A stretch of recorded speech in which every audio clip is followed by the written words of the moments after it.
My name is Cindy Puckett. I've been here about 3 weeks, and the life group I've been going to is the Pairs and Spares, and they're a really great group.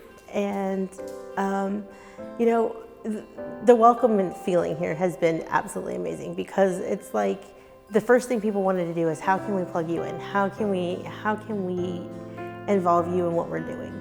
How can we make you a part of this? And how can we make you comfortably a part of this? And that spoke volumes to me, because they didn't look at me and say, well, you know, you have a vision issue, you can't be a part of this. They said, no, how can we make this happen? And that hasn't always been the case in every church. Sometimes people want to look at it and see it as a challenge or a barrier, and instead of, how can we climb that barrier? And that was the difference at Minor. People were, how can we climb that barrier? How can we work around that barrier? Not how do we separate you from us, but how do we include you? Like the last Sunday I was here, like it spoke volumes, because people were respectful. They were interested in me, but they were respectful of my space, and they wanted me to be involved, and they didn't look at the dog and go, don't bring that in our church. Why is that in our church? They just were like, oh, it's a part of you.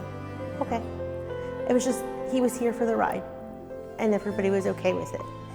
And you know, that's something special, because that is what makes people want to come to a church, when you know you can walk in the door and somebody's going to be there to greet you with love and acceptance, because that is what everybody, especially in today's world and community, there is so much isolation, and the number one thing people are looking for is somewhere where they feel like they can form friendships and relationships and acceptance.